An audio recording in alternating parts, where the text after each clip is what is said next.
E aí, pessoal, tudo bem? Hoje nós vamos falar com ele, a maior estrela daqui da Amparo, o Jefter, que atende na área de psiquiatria aqui, a área mais solicitada no ano de 2021, não é não, Jefter? Verdade. Hashtag ciúmes com essa fala sua aí, viu? Depois, se me demitiram, me deram um diminuimento, a culpa não vai ser sua. Arranca esse bigode na unha. Mas voltando, sim, desde o ano passado está em alta, tanto quanto a infectologia, subiu também os casos de psiquiatria. Assim, eu imagino que algumas pessoas devem ter dúvida. Como é que é? Tem psiquiatra e tem psicólogo. Como que funciona isso? O que o psiquiatra faz e o que o psicólogo faz? O trabalho muita gente trata como um trabalho de concorrente. Na verdade, é um trabalho complementar. Um ajuda o outro. Um completa o serviço do outro. Muitos psiquiatras prescrevem a psicoterapia como tratamento. Muitos psicólogos chegam um momento e falam para o seu paciente, acho que está na hora de você ir no psiquiatra. Diferença básica, psiquiatra é médico, psicólogo é psicólogo.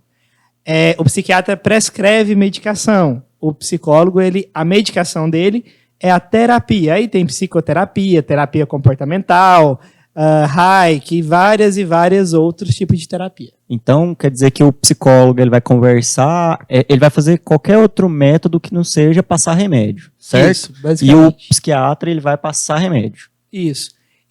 Quem me conhece sabe, eu gosto de conversar muito e acaba que na minha consulta eu converso até um pouco além da conta.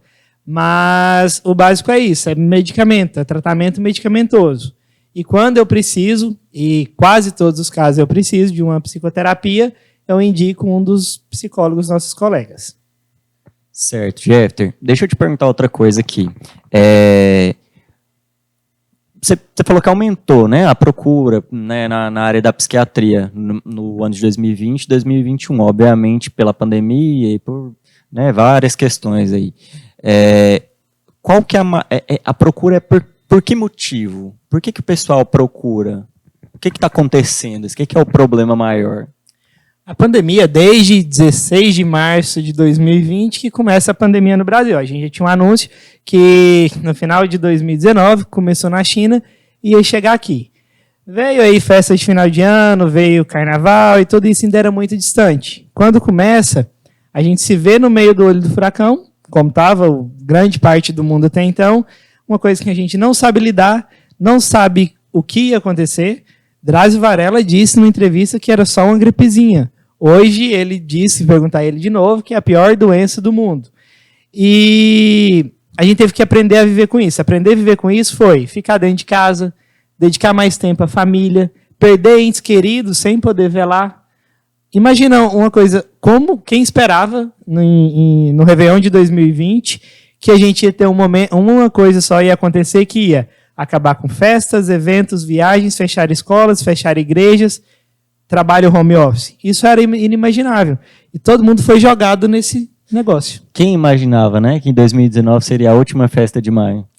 Não me fala não, senão eu choro agorinha aqui. Acabamos de passar maio sem uma festa de maio, foi triste, né? E o pior que não dá nem pra falar. Ano passado eu falei, não, ano que vem tem, não teve. Não sei nem se ano que vem vai ter. Pois é, realmente teve uma mudança drástica, né? Principalmente nessa questão de eventos. Teve algumas profissões que praticamente acabaram, né? Muitas pessoas faliram. Eu imagino que isso deve trazer alguns problemas, né? Não só no geral para a população, mas eu imagino que a pessoa que perde um negócio ali que ela trabalhava a vida toda, por conta dessa mudança radical, ela vai procurar um psiquiatra, um psicólogo, Com vai certeza. chegar um momento que... Aqui em Pará a gente teve várias pequenas empresas que fecharam, outras que adiaram a sua inauguração, não sabe nem para quando, muita coisa se perdeu, muita gente ficou desempregada. O governo lança um auxílio emergencial, que de certa forma tenta suprir isso, mas não supre, é negócio de família, que foi por água abaixo, porque não tem consumidor, não tem quem compra. Então teve desde tentativas de suicídio até quem quis abandonar tudo.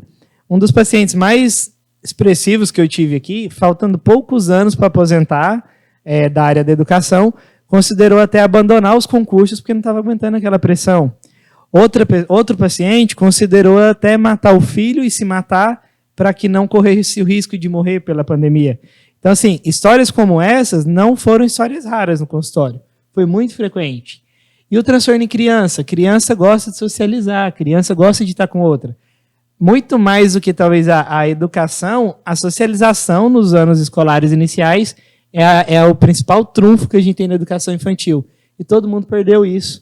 Esse tempo não volta mais. Essas crianças vão crescer sem saber o que é dividir o lanche com um coleguinha.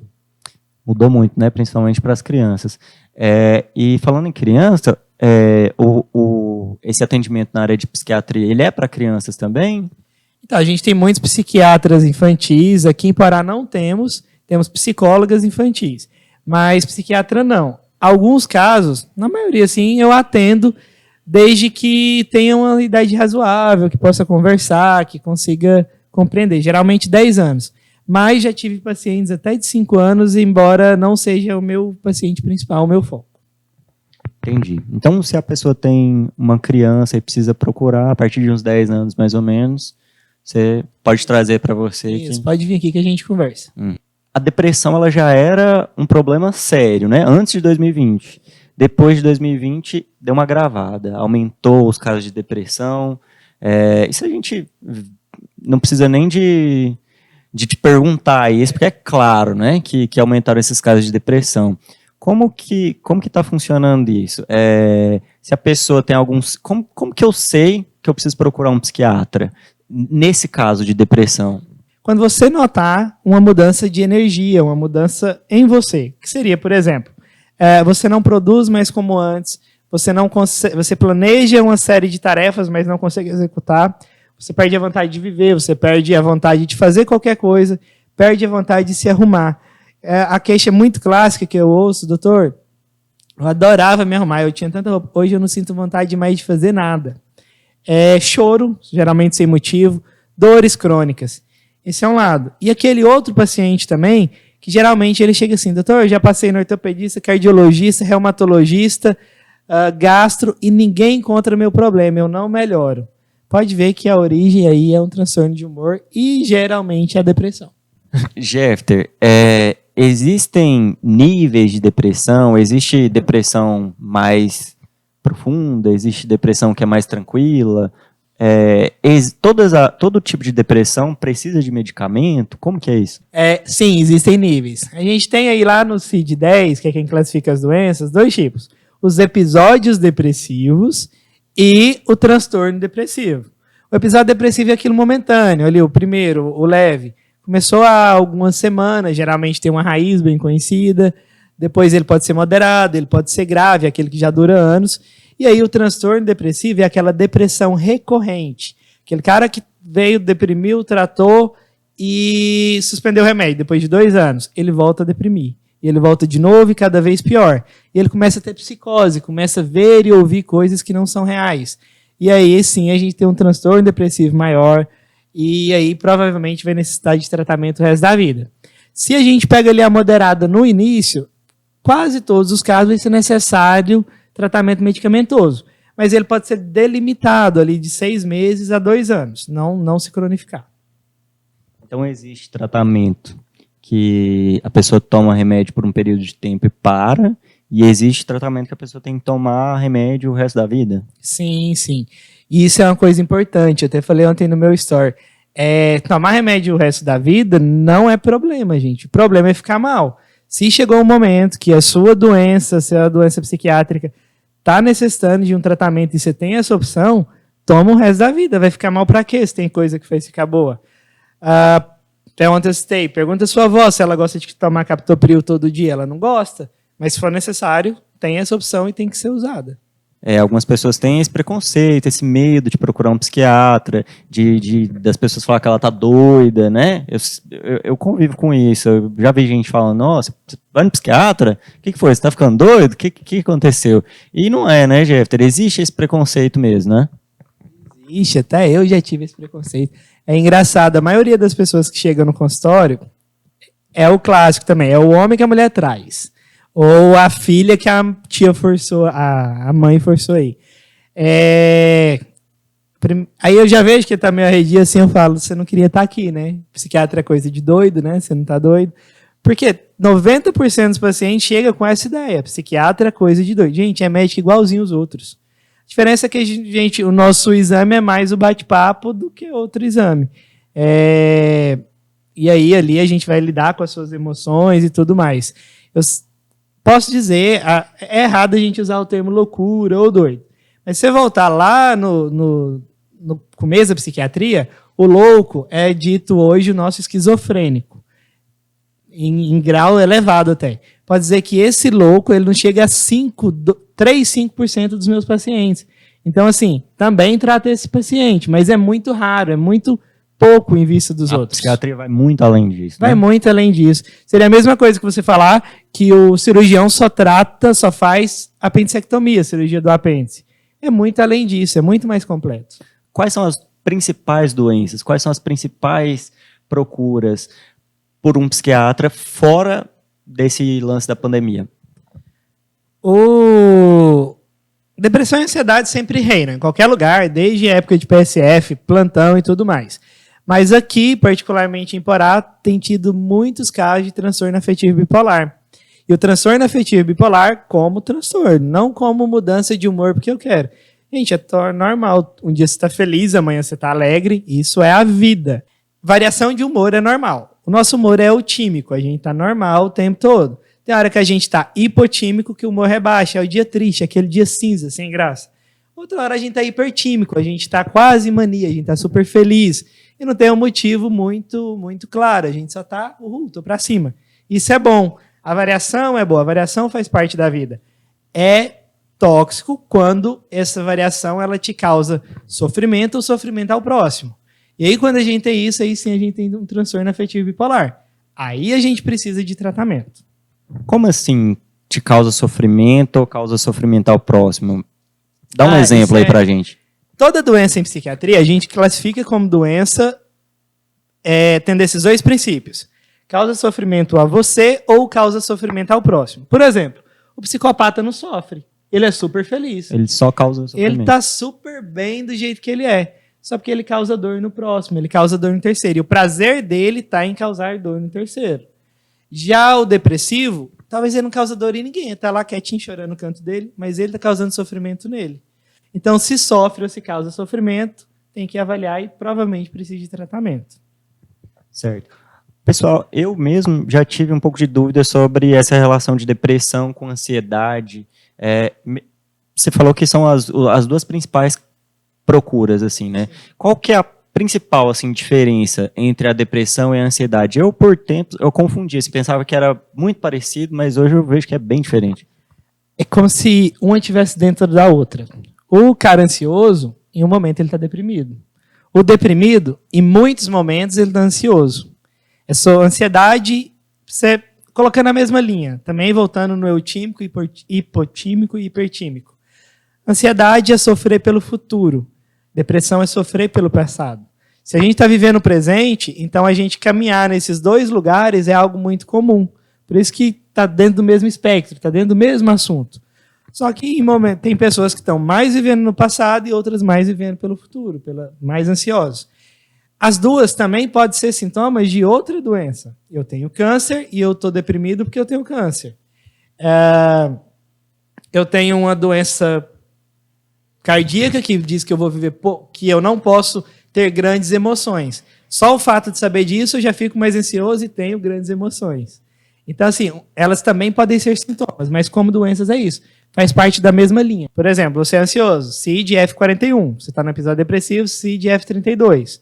Só que dentro desses CIDs pode ter momentos depressivos e momentos ansiosos. O que acontece quando as pessoas elas se automedicam nessa área? Porque eu sei que os medicamentos para psiquiatria eles são controlados ou são você precisa, para você adquirir eles, você precisa de receita. Mas a gente mora na cidade do interior, sempre tem um amigo que é amigo do amigo que trabalha na farmácia, que pode passar sem receita. Não pode, mas assim, a gente sabe o que acontece. Precisa de um médico para passar receita, precisa de um farmacêutico, que às vezes muda a receita do médico, ou precisa de um vizinho. Eu tomei esse, foi bom, por que você não toma também? Porque não vai ser bom para você. Uma coisa que eu falo muito para meus pacientes quando eles chegam é assim, gente, na verdade, quando eu vou prescrever. Infelizmente, não tem como eu fazer um exame de sangue seu e falar, nossa, você tem que usar esse remédio. A gente faz hemocultura, faz urocultura e descobre qual antibiótico que a pessoa tem que usar. Na psiquiatria não funciona assim. Eu vou conversar com você, vou ver o que você sente. Ah, eu estou deprimido. Tá, mas quais que são os seus principais pontos de depressão? O que mais está te incomodando? Quando eu descubro esses pontos, é aí que a gente vai começar a correção desses pontos. Então, assim, vou usar exemplo e vou usar medicação. Se eu tenho uma pessoa que tem vida sexual ativa, que está bem, que recém-casado, eu vou passar para essa pessoa uma fluoxetina? É a mesma coisa que pôr ela numa geladeira. Ela nunca mais vai querer namorar.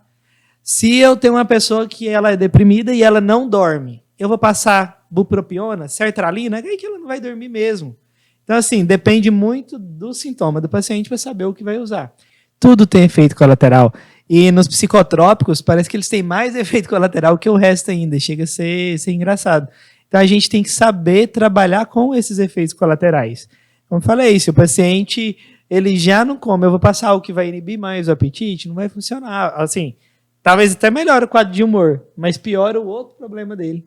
Então, vai resolver um criando o outro. É igual, eu já ouvi falar que algumas pessoas usam antidepressivo por problema de ejaculação precoce, né? Sim, e esse é um efeito colateral que eu gosto de trabalhar.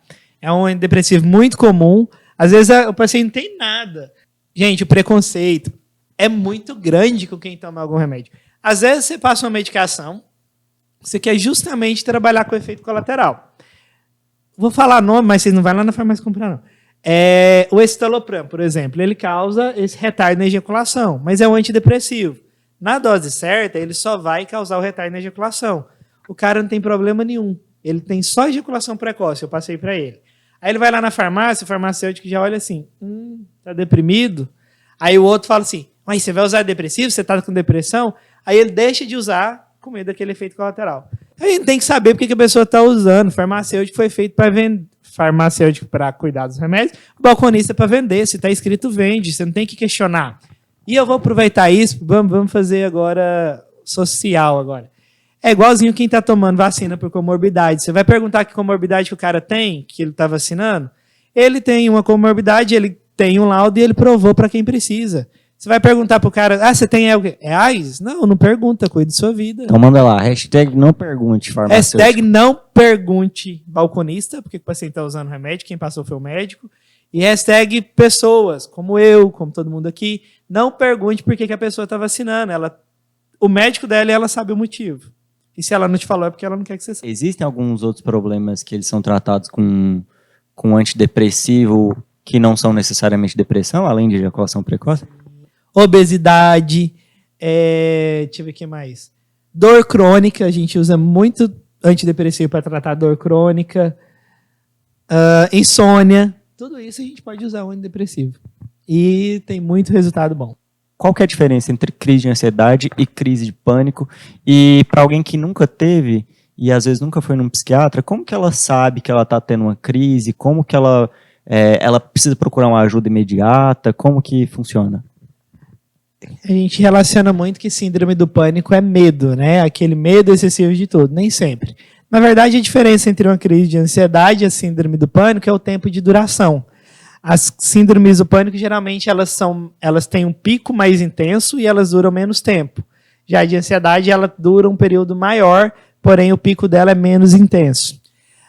Mas, basicamente, esses dois pacientes eles chegam ao mesmo jeito lá no pronto-socorro. Vamos usar o crise de ansiedade. Dor no peito, choro excessivo, sensação de morte iminente e uma agonia muito grande. Chega assim no pronto-socorro. Estou infartando, geralmente é isso que eles falam. Já o outro paciente, o de síndrome do pânico, é aquele que teve ou não um episódio de estresse e ele chega mesmo a enrijecer os nervos. Ele faz assim com a mão.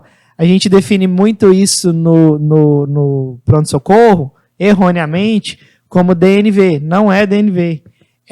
Não é PT. Eu já vi muito colega falar que é PT. Ela vai parar lá no pronto-socorro. Aí lá o médico vai atender ela e vai falar, não, você não está infartando não, tal. Procura um psiquiatra. Aí você liga aqui na Amparo, marca e nós vamos tomar um café. E aí nesses momentos, nessa consulta, eu sei que você já deu crise. E só quem teve a crise sabe o quanto isso é ruim. Sei que você deu crise. Vai ter a medicação para te tratar e vai ter um outro comprometimento que vai falar, o dia que você der crise, você vê que vai começar, porque a gente sabe quando vai começar, toma esse aqui, debaixo da língua, e espera, respira e vai passar. Se não passar, procure o serviço de emergência. A gente trata muito erroneamente, eu queria pedir aos colegas, não façam isso, gente. Quem chega em crise de ansiedade, embora não vai ter nada, não está infartando, não vai morrer daquilo, é a pior sensação do mundo. Então não trate como piti, respeite o paciente, respeite o próximo. Piti é o que você faz quando termina com a namorada, ou a namorada termina com o namorado. Crise de ansiedade é algo muito sério. Não só os colegas, né? Mas às vezes as pessoas têm medo de falar ali procurar uma ajuda na família ali mesmo, né? Às vezes você está tendo uma crise e, nossa, mas se eu falar aqui para minha mãe, ou para o meu pai, ou para quem convive comigo, para o meu colega, vão achar que eu tô com frescura, dando um piti ou alguma coisa, ou é uma desculpa para não fazer alguma coisa. E não, né? Na verdade, hoje eu acredito que ninguém quer procurar um pronto-socorro, ninguém quer ir num hospital. Então, se a pessoa chega a esse ponto, é porque realmente...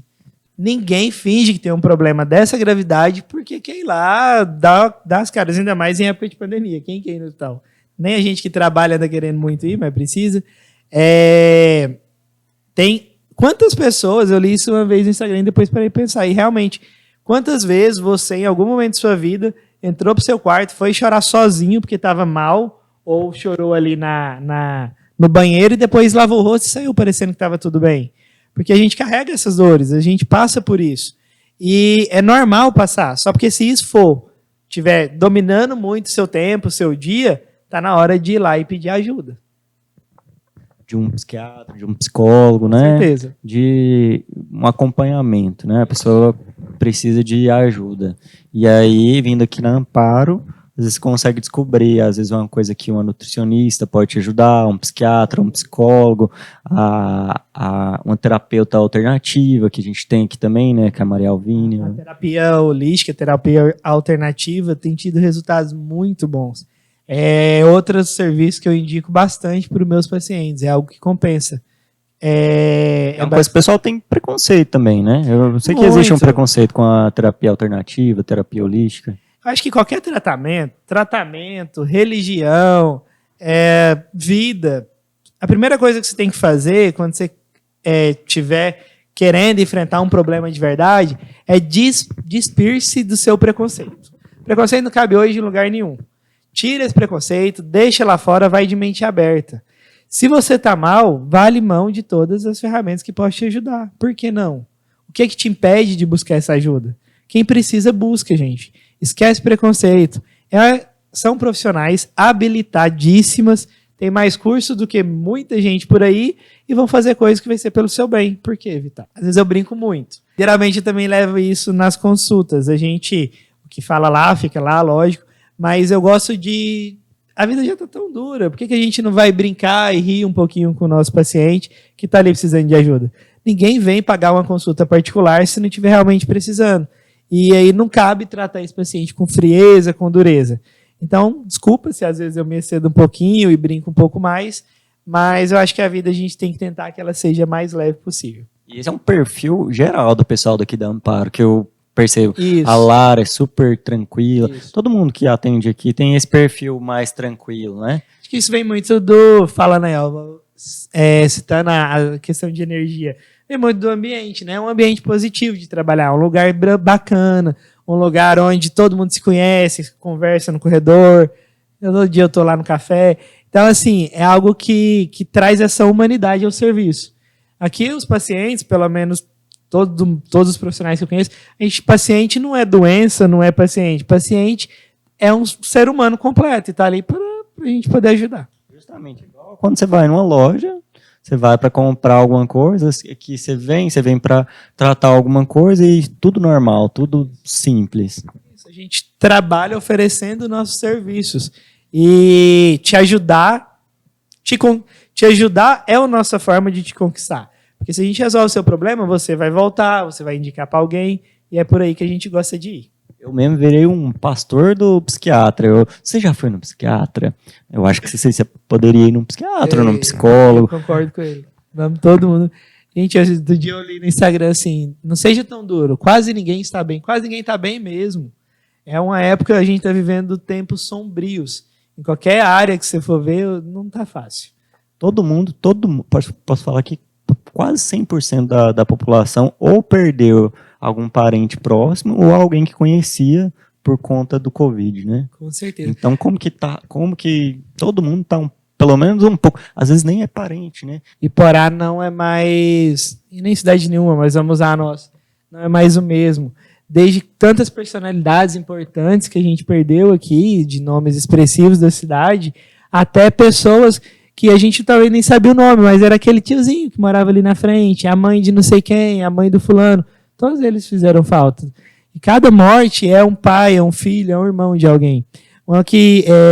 Um dos nomes mais tradicionais da cidade que me marcou muito foi o Seu Jovem, que é o cabeleireiro. Quantas vezes aquele senhor, quantos cabelos ele não cortou aqui em Porá, e foi um que foi ceifado. E assim tem tantos e tantos outros. Cabe a nós respeitá-los e honrá-los. Agora, se você ficou com alguma dúvida ou você quer perguntar alguma coisa para o Jeffter, deixa aqui no comentário dessa publicação, desse vídeo. Se você se sentir mais à vontade, pode mandar uma DM aqui no Instagram. E qualquer coisa também pode mandar para o Jeffter, né? Qual que é seu Instagram, Jeffter? Isso, tem lá o Instagram profissional, Dr. Jeffter Galvão, me sigam lá.